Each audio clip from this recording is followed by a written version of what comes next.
We moved into the new house on a cool fall morning in the suburbs of Charlotte, North Carolina.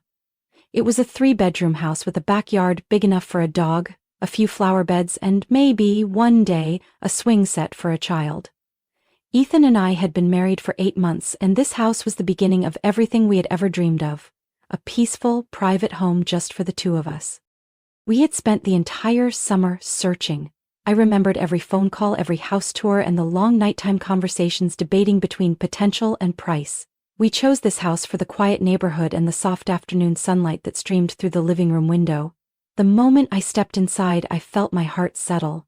It wasn't a luxurious mansion, but it was a space where I believed I could breathe deeply and start an entirely new chapter. It was supposed to be that way.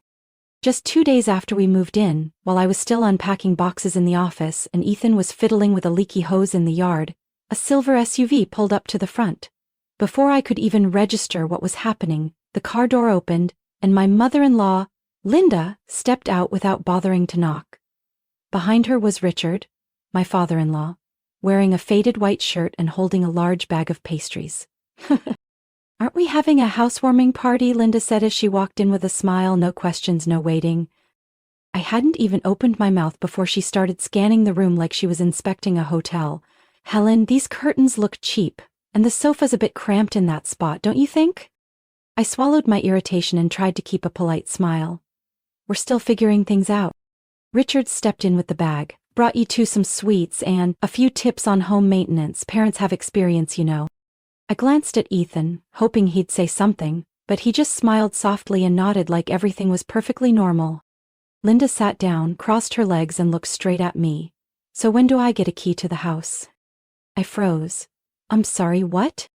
Richard chuckled like I was joking. "You know, in case of emergencies or if your mom wants to drop by and check in on you two." I turned to Ethan, hoping he'd say, "No, that's not necessary," but instead he nodded.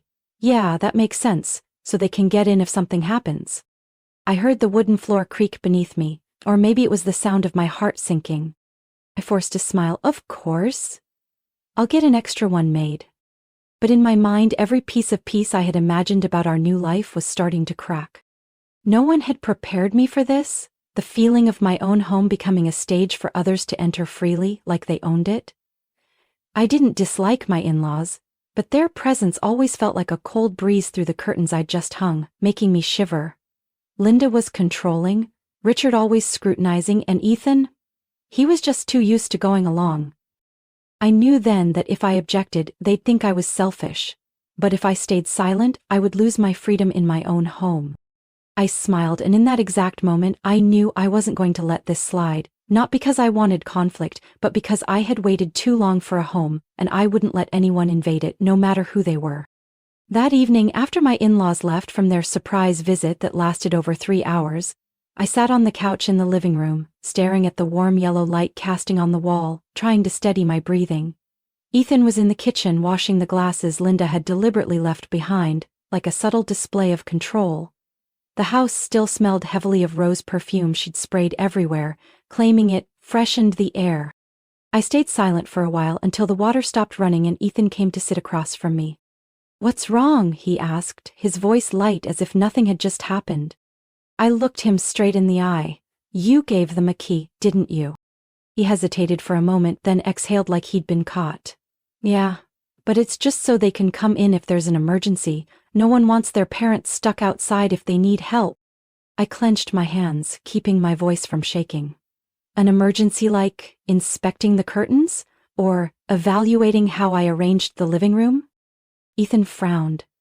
"Helen, you're overreacting. They're my parents, they just care, that's all."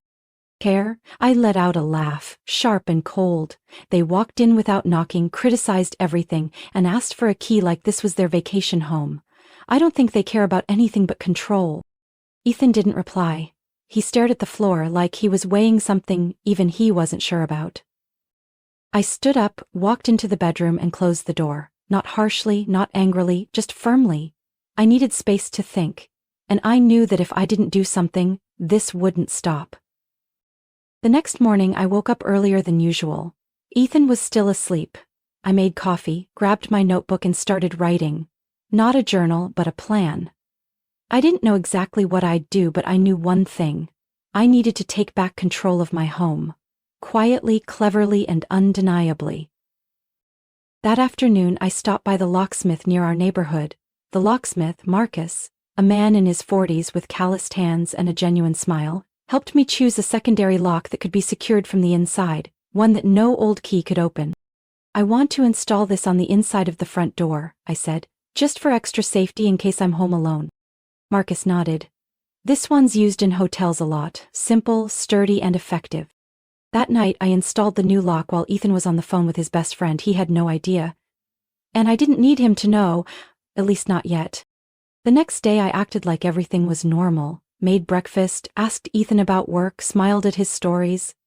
I even texted Linda, thanking her for the pastries and inviting her over again that weekend.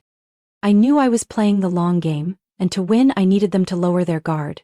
Ethan might think I had accepted things, but in reality I was preparing for a perfect counter, one they'd never see coming. 4 days later, while I was working on my laptop in the living room, my phone buzzed with a notification from the camera app. Motion detected in the living room. I frowned. Ethan was at the office. I was clearly home. I opened the camera. The image appeared, Linda and Richard rummaging through the kitchen cabinets. I froze for a few seconds, then exhaled slowly. They came into my house, in broad daylight, while I'm here, and didn't even know, I muttered, equal parts angry and strangely relieved, because what I feared had happened, and now I had proof. I didn't call Ethan. I didn't call anyone. I quietly walked downstairs, opened the app, and activated the safety mode on the new lock. The secondary lock engaged. And from the bedroom, I began documenting everything. I didn't need to shout. Silence would be the strongest protest. And this time, I wouldn't let anyone cross the line again. I sat in the car, parked 5 blocks from the house, holding a cup of cold coffee. In my ear, the familiar sound chimed from my phone. A motion alert from the living room camera. 10:45 a.m. on a Tuesday. Linda walked in first, carrying her usual beige tote, the kind she always used to bring over leftover food without ever asking if we wanted it. Richard followed, taking off his shoes at the door like this was their home. No knocking, no heads up, and definitely no invitation. I stared at the screen, chilled as I watched them walk straight into the kitchen, opening cabinets like they were checking whether I cooked nutritious meals for their son. Linda grabbed one of my dish towels and wiped the counter, as if trying to erase traces of my private life. I nearly laughed when she pulled out the tablecloth, inspected it, and folded it the way she preferred. They had given themselves ownership of a house that wasn't theirs. I glanced at the time and pressed my lips together. Right on schedule. I had planned every minute, every detail, and the next part was about to begin. About 15 minutes after they entered, the camera showed them getting ready to leave. Richard turned the doorknob and gave it a pull. It didn't budge. He tried again, this time with more force. Linda frowned and stepped beside him. They exchanged confused looks, then looked up, spotting the secondary lock at the top.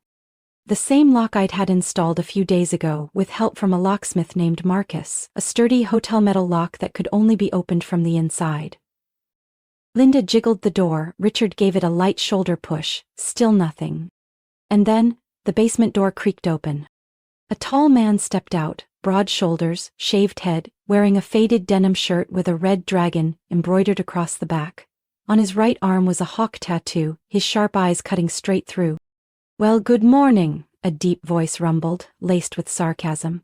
"Who are you, and what exactly are you doing in my house?" Linda's mouth fell open. Richard turned red, standing up straighter, like he was facing a police officer. I leaned back in my car seat, closing my eyes for a brief second. Perfect. That man's name was Sam? My cousin, 15 years older, a former serviceman who now ran a motorcycle repair shop in Raleigh. Sam had lived all over, didn't take kindly to being controlled, and especially disliked anyone who treated family authority as an excuse to violate boundaries. 3 days ago I had asked Sam to come to Charlotte, and that morning I handed him a fully legal short-term lease, signed, notarized, and official. For 7 days, legally, the house was Sam's. Linda stammered. Who are you? This is my son's house." Sam raised an eyebrow. "I'm the tenant. I have paperwork. You two are trespassing." Richard stepped forward. "We have a key. This is my son's home." Sam didn't flinch. "Not right now. And if you don't leave immediately, I'll call the police." I watched it all through the screen. No yelling, no chaos, no theatrics. Just confusion and defeat, slowly spreading across Linda and Richard's faces. I picked up my phone and tapped the app to turn on the camera's speaker. "Aunt Linda, Uncle Richard," I said clearly and calmly. "I hope next time, before entering someone's home, you remember to knock." Linda looked around, startled. "Helen, where are you?" "I'm watching, and I have all the evidence I need." As the words landed, Sam lifted his phone. "Ready to call the cops if you're not out in 5 minutes." Richard tugged at his wife's arm. Linda hesitated but eventually turned to leave, her eyes fixed on the camera, like she finally understood I was no longer the timid newlywed they used to dismiss. I set the phone down and started the engine. I didn't feel triumphant, just deeply relieved. Because for the first time since entering this marriage, I had reclaimed something I'd lost for too long, control over my own life. And I wasn't stopping here. I returned home just before noon, after confirming Linda and Richard were gone.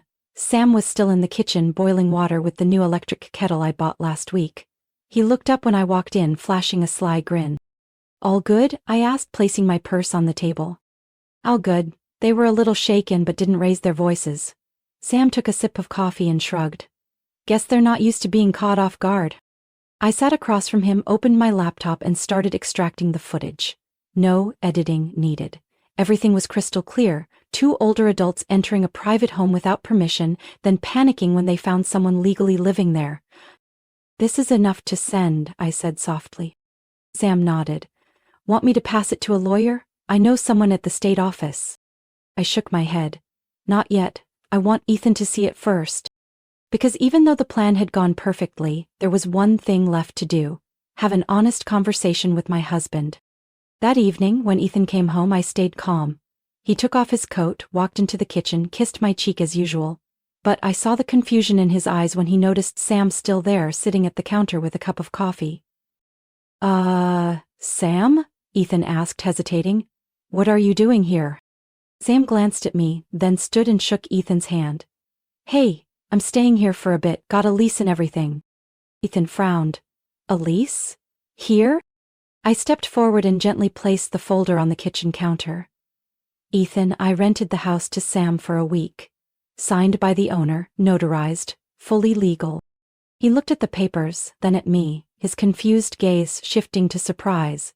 You did this because..." I opened my laptop and played the video. On the screen, Linda and Richard appeared, walking into the house, rummaging through the kitchen, sitting on the couch, and panicking when the door wouldn't open. Then Sam emerged from the basement, presented the documents, and clearly stated his legal rights. Ethan stood frozen. He didn't say a word for nearly 2 minutes. Finally he whispered, "They really came in without telling anyone?" I looked him straight in the eye. They didn't just come in, they acted like this was their house. They inspected everything, rearranged my things, and acted like I didn't exist. "And you gave them the key without even asking me." He sighed, resting his head in his hand. "I didn't realize it had gotten this bad." I didn't accuse him. I just looked at him, silent. Silence was all I had left when trust had been worn away. A moment later, Ethan stood up and walked to the bedroom without saying another word. I didn't stop him. I needed him to sit with that feeling. The realization that the family he once believed loved unconditionally were the very ones willing to shatter every boundary to maintain control. The next morning, while I was eating breakfast alone, Ethan came out. His eyes were puffy from lack of sleep, but his voice was clearer than ever. "I was wrong. Not just wrong for giving them the key, wrong for not seeing what you've been going through. I kept thinking you were overreacting when I was the one who wasn't strong enough to stand up for you." I looked up at him. "I don't need you to protect me. I need you to stand with me." He nodded. "I know. And from now on, I will." We didn't say anything else, just the sound of a spoon tapping against a bowl, and the soft morning light shining through the curtain Linda once criticized. But I knew it wasn't over yet. 3 days later, I got a call from the landlord. His voice was full of surprise. "Helen, an older couple came by the office yesterday. They said they're your in-laws. They..." Asked me to cancel your lease. I gripped the phone, knuckles turning white. They even offered to pay the full remainder of the rent if I'd agree to rent to them instead. I thanked him and hung up. I didn't feel angry anymore, just a sharp, cutting coldness. Linda and Richard hadn't just crossed the line. They were trying to push us out of a life they couldn't control. I looked at Ethan. He'd heard everything. We need to talk, he said. I nodded. We need to decide how this boundary gets drawn, once and for all. That night, after the call with the landlord, Ethan and I sat across from each other in the living room. No lights on. Just the street lamp casting a pale, quiet glow across the room. Ethan laced his fingers together, head bowed. I didn't think they'd go that far, he said, voice hoarse. You were right. All along. I didn't respond right away. The words I had wanted to hear he had finally said, but the relief didn't come the way I thought it would. Instead, there was a deep sadness, because I knew that if I hadn't acted, things might have gone too far, beyond repair. We need to change all the locks, I said calmly, not just the front door, the back door, the ground floor windows, and the garage too. Ethan nodded without hesitation. I'll call the locksmith first thing tomorrow. I stood up and pulled the curtain closed. And we need to have a clear conversation with them. No more avoiding. Ethan sighed. You want me to come with you? I turned around, my gaze cold. No. This time, I'm going alone. The next morning I drove to Linda and Richard's house. A 2-story colonial with roses blooming in the front yard, but the grass was yellow and dry, like they only cared about what people could see and ignored the rest. Linda opened the door. She looked surprised to see me, but forced a pale smile. Oh, Helen! Come in, I was just about to call you. I didn't step inside. I won't stay long, we need to talk. Richard appeared from the living room, holding a newspaper, eyes locked on me. I know you went to the landlord, I said directly. I know you tried to get us kicked out of the house. Linda glanced at her husband, hesitant. You misunderstood. I just wanted to make sure Ethan was living somewhere appropriate. I didn't think that neighborhood was safe. I let out a dry laugh. Unsafe, or just a place you can't control? Richard stepped forward, his voice low and sharp. You should watch how you speak to your elders. I didn't back down. And you should watch how you invade other people's lives. Linda reached out, pulling Richard back. We only want what's best for Ethan. I looked her straight in the eye. If you truly wanted what's best for him, you wouldn't be secretly sabotaging our private life. Richard scoffed. You think you're so clever, don't you? But one day Ethan will realize you're the one who tore this family apart. I took a deep breath, staying composed. If being the reason my husband finally gets to live as part of a real family, then I'll take that blame any day. Linda's voice trembled. Are you threatening us? I smiled. No. I'm here to make it clear, from now on, you're not allowed in our house without permission. No dropping by, no calls out of nowhere, and absolutely no interference. If it happens again, I won't be speaking to you. My lawyer will. I turned to leave, not waiting for a response, but just as I reached the door, Richard's voice came from behind, heavy and calculated. You think you've won, don't you? Marriage doesn't fall apart over a house, Helen. Sooner or later, Ethan will realize all you have is stubbornness and control. I turned back, this time not with anger, but pity. I don't need to win, I said slowly. I just need a life where I don't have to ask permission to be at peace.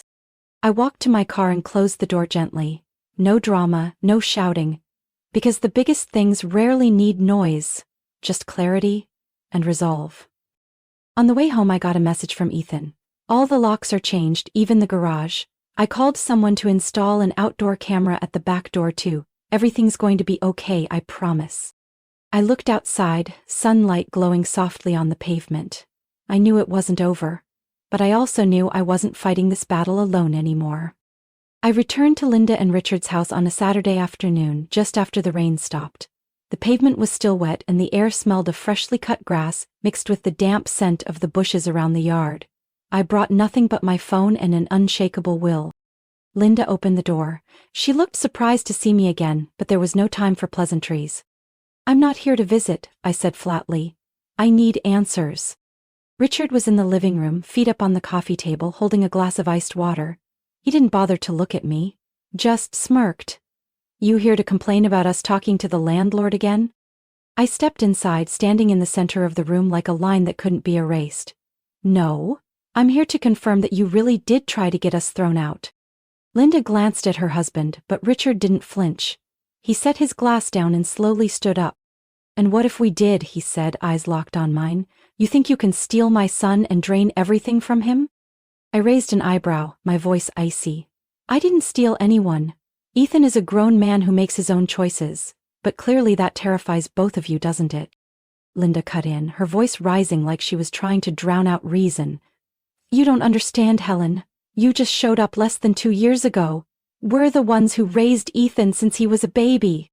I turned to her, my expression calm and unsettling. "Yes, and that doesn't give you the right to control his life forever." Richard stepped closer, only a foot away. "You think you're clever, setting us up with cameras, bringing in your cousin, showing legal documents. But you don't understand this family." I didn't move. "I understand it all too well. That's why I'm here, to end your power games. I have plenty of evidence of trespassing, interference with our lease, and intruding on our private life." Linda went pale. "You're threatening to sue us?" I looked her in the eye. "I'm offering a choice. Either stop now, or the law gets involved." The room fell silent like a storm was about to break. Richard stared at me, then suddenly let out a laugh, not joyful but cold and mocking. "You think I did all that for that house? For cheap furniture, or to see how you arranged the sofa?" He stepped closer, pointing at me. "I did it because I see what you're doing. Pulling Ethan away from us. Turning him into someone we don't even recognize." I stayed silent. "He used to call me every week," Richard went on. "Now what? Nothing. No check-ins, no visits. And it all started when he married you." Linda quietly sat down, her hands clasped, her eyes distant. I answered slowly, "Maybe because for the first time in his life, Ethan is allowed to be himself." Richard clenched his fists. "You'll regret this." I took a single step back, my voice calm and steady. "If protecting my family is wrong, then I'm okay with regret." I turned to go, but before I reached the door, Linda's voice called out softly, "Helen." I stopped, not turning around. "Do you truly love Ethan?" I turned back and looked at her, not with anger but with certainty. "I love him enough to stand here and not be afraid." Linda stared at me for a long moment, then dropped her head into her hands. I left that house not with a sense of victory but with the closure I needed. The sun had set and the last clouds were fading. But I knew, behind the silence, something had shifted, and there was no going back. After that direct confrontation at my in-laws' home, I truly hoped it would be over. I thought Linda would choose to back off, and that Richard, stubborn as he was, would finally understand that the battle for control over Ethan had come to an end. I was too naive. The first week passed with suspicious quiet. No texts, no calls, no unannounced visits. Ethan started laughing more. He even bought a patio set so we could enjoy weekend tea together. I thought he was finally starting to breathe, like he'd stepped out of a suffocating room he never realized he was trapped in. But then, on Friday night close to 11 p.m., we were watching a movie in the living room when we heard a strange rustling out front. Ethan clicked off the TV. I stood up quickly, my heart pounding in my chest. He walked over to the door, gently pulling back the small curtain on the side window. "It's my dad," Ethan muttered, disbelief in his voice. I rushed to his side and peeked through the slit in the curtain. Richard was standing on the front steps, holding something metallic that caught the light. In an instant I realized. It was a key. But we had changed all the locks. I held my breath, watching him insert the key into the lock, turn it, then yank hard when the door didn't move. He tried again, this time with more frustration, then slammed his hand on the door handle. Ethan stepped back, eyes wide. "Call the police," I whispered, already reaching for my phone. But Richard wasn't finished. He backed off the porch and walked around the house. Ethan rushed to the back door and locked the safety bolt. We heard his footsteps crunching along the stone path on the side of the house. Seconds later, the backyard camera pinged a motion alert. The screen lit up with Richard's figure shining a flashlight into the kitchen window, like he was searching for a weak spot. I didn't hesitate. I dialed 911, my voice steady and clear. Someone is trying to break into my home. I know him. He's my father-in-law. The police arrived in under 10 minutes. They ordered Richard out of the backyard and had him place his hands on the patrol car. Linda showed up from somewhere, pale and shaking, clutching her purse. "We just wanted to talk," she told the officers. "We're family." One officer turned to Ethan. "Do you confirm they're relatives?" Ethan was silent for a few seconds. I felt his entire body tense. Finally, he took a deep breath and said, firmly, "They're my parents, but they're not allowed here. They've trespassed on our private property."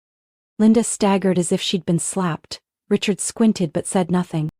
"Do you want us to pursue this legally?" the officer asked. Ethan nodded. "I want them to leave, and I'm ready to file for a restraining order if necessary." I held his hand and gave it a gentle squeeze.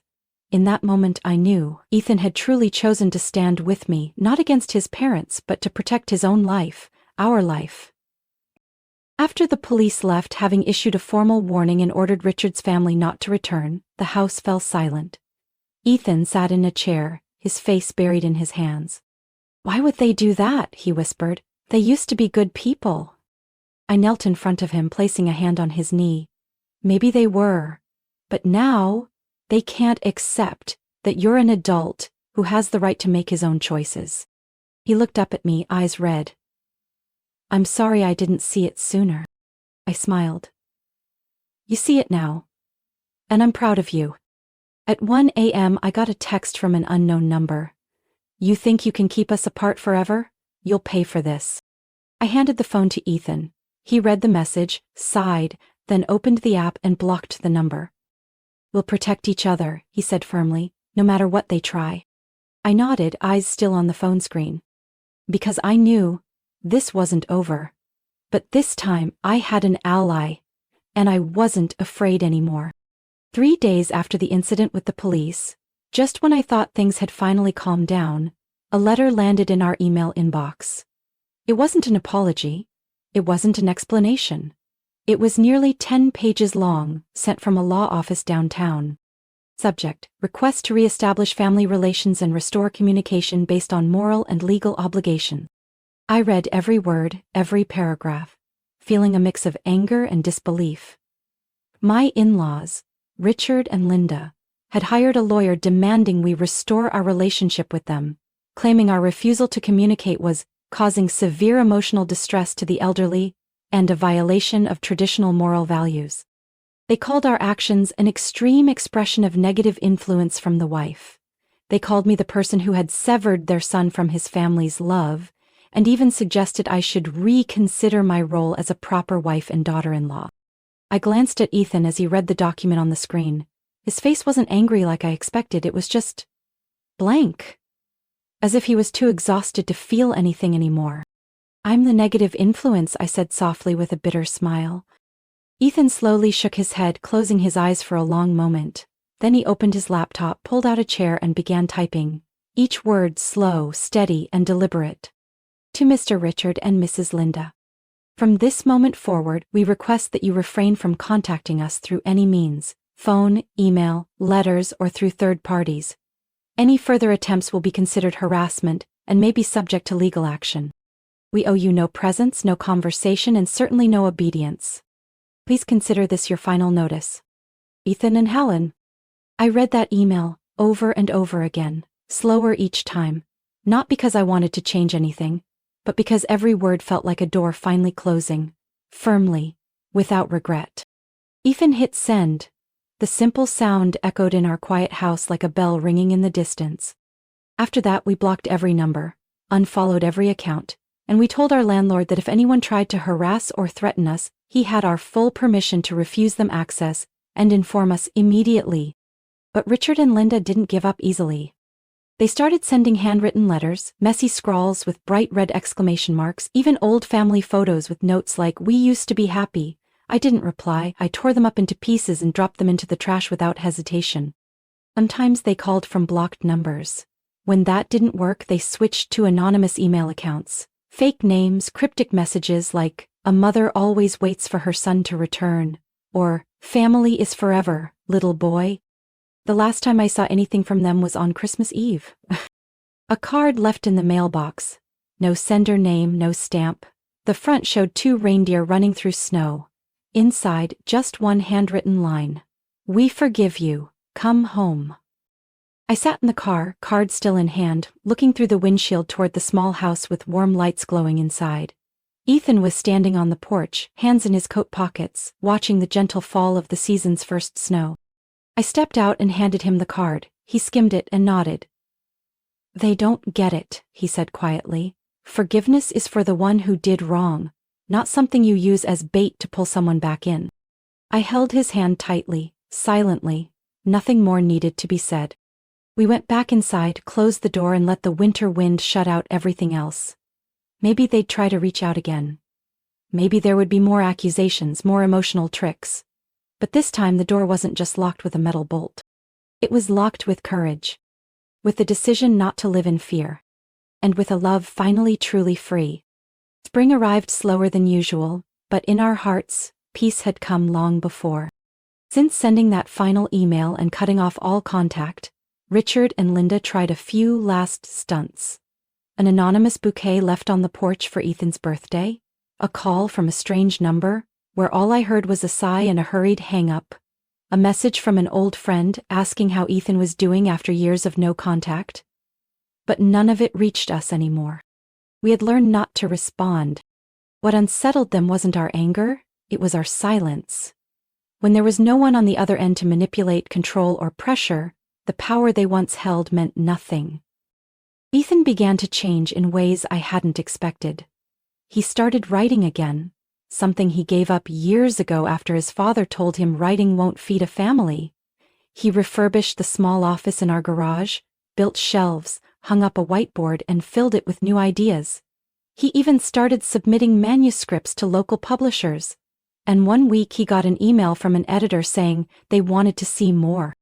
I didn't say much, I just stood behind him as he read it, my hand resting gently on his shoulder. He looked up at me, and his eyes no longer carried the heaviness of the past few months. Instead they lit up the way they had the day we first met.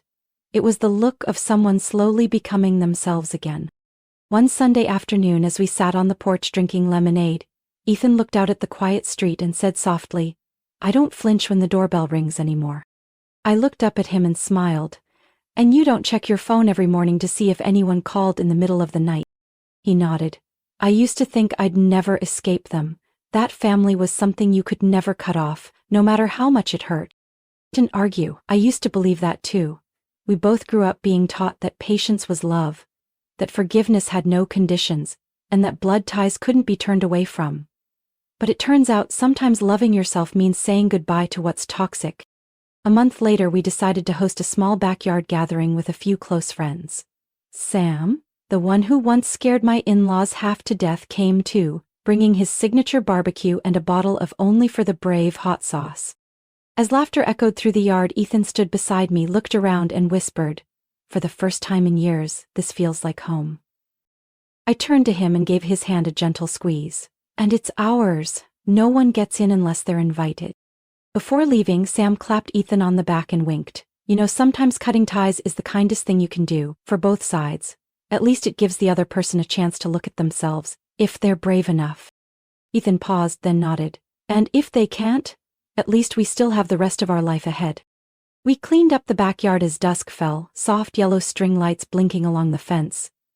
I looked at our home no longer just a shelter but a safe haven. A place with no uninvited footsteps, no lingering guilt, no watchful eyes. The story between me and Richard, between Ethan and his parents, may never have a fairy tale ending. But that's okay. Because not all happy endings are reunions. Sometimes the happiest ending is having the courage to walk away.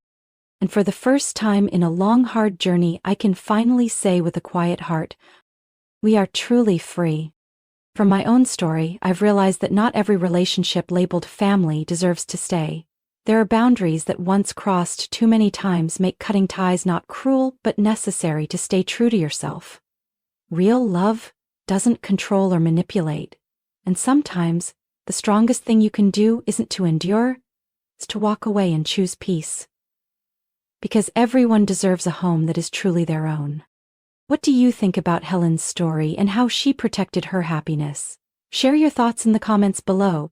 And don't forget to follow the channel so you won't miss the next heartfelt family story.